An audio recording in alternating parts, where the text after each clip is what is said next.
There's a truth that only the ultra wealthy, the richest of the rich knows. The richest in France knows this, and of course the richest in the United States knows this as well, but no one bothers to tell the rest of us. So we spend every single waking hour doing the exact opposite of what these people do, and yet somehow we expect we'll have the similar result as them. How does that make sense? We get it. Unbeknownst to you, you spent your entire life as a cog in someone else's wheel. But once you understand the same truth as the ultra wealthy, you'll become the pilot of your own life as opposed to the pod that helps build someone else's life. And the secret is that it's much simpler and faster to amass a huge fortune if you buy profits instead of growing it. In today's episode, we're not only going to explain to you what we mean by this, but also give you real-life concrete steps so that you too can make the magic happen in your own lives. How do you know this? We, the Kitti Sisters, have had the fortune of seeing behind the Wizard of Oz curtains, so to speak. In less than 6 years, we have dove deep into the world of multifamily apartment investments, amassing over $300 million in our portfolio. Multifamily apartments are the same investment the ultra-wealthy are involved in.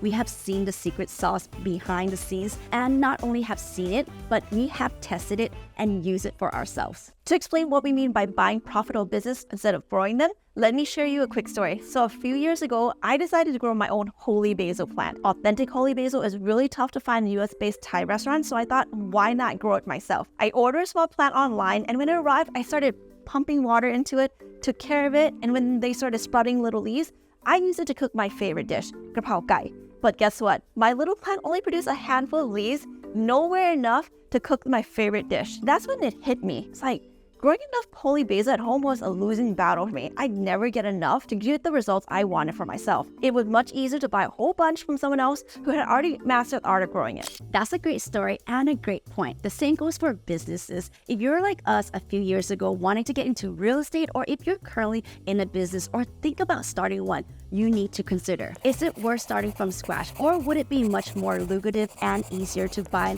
an existing profitable business? The richest know this truth well. Warren Buffett, worth $129.7 billion, transformed Berkshire Hathaway from a textile company into a massive conglomerate with diverse holdings. His investment strategy involves acquiring well-managed companies with strong fundamentals and holding on to them for the long term. Buffett's approach to acquire and manage companies has earned him the nickname the Oracle of Omaha. Bernard Arnault, the third richest man in the world, is the chairman and CEO of LVMH, the world's largest luxury goods company. Arnault entered the luxury market by strategically acquiring Boussac St. Fries in 1984, which included the iconic glam brand Christian Dior. Through a series of strategic acquisitions and investments, he rapidly expanded, acquiring other prestigious brands and accumulating a net worth of $194 billion. Don't we always hear that acquiring businesses is risky, yet these billionaires are making tons of money? What's going on? The secret is that these strategies are actually copy and paste. You can learn them too and start acquiring profitable business yourself.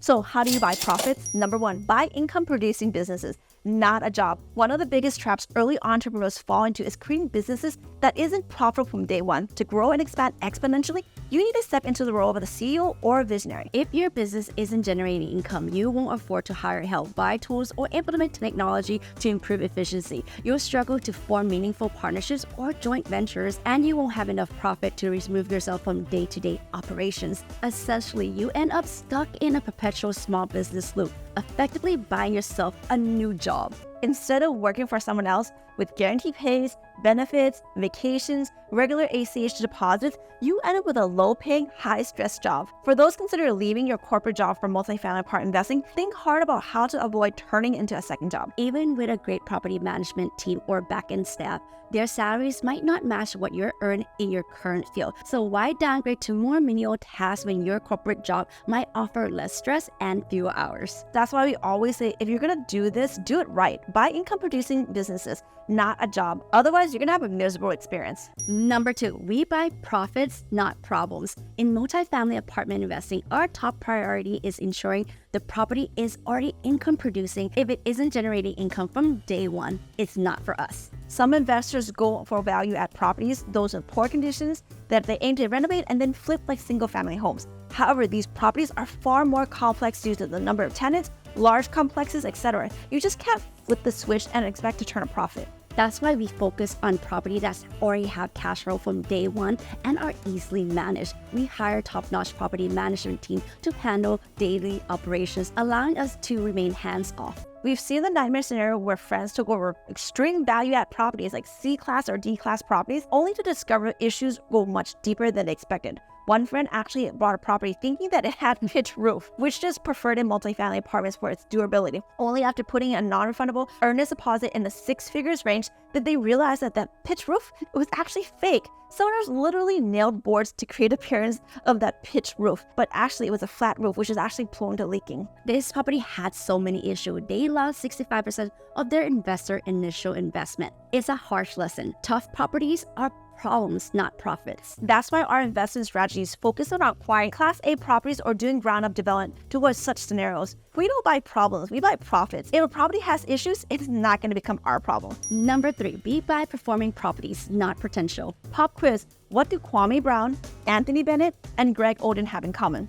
Besides being exceptional athletes and incredibly tall, they share one unfortunate distinction of being among the biggest draft history. All three were drafted first overall, but due to various circumstances, never realized their full potential. NBA teams invest heavily in the players, focusing on potential rather than current performance, and they paid the price for it. The same principle applies to buying businesses. You must evaluate a business based on its current performance, not just its potential. While potential is important for future profitability, sustainability during operations is crucial. When we buy multifamily apartments, we conduct in-depth analysis, hire third-party due diligence teams to ensure that the property is currently performing well, not just potentially performing well in a few years from now. We look for properties that are cash flow positive from day one. If the property isn't performing well, we don't assume that we have the magical touch to turn it around. For example, a friend bought a property believing that the occupancy was around 70%. But it turned out it was actually lower at 60%, believing they could quickly improve if they went forward with the purchase. Fast forward a few months later, they needed help with rent collections because the occupancy rate was low. And even keeping up with the mortgage payments, they fell behind on their debt service because they bought based on potential, not current performance. Potential is valuable, don't get us wrong, but unrealized potential can be the downfall for any business. Number 4, we buy back time today, not someday.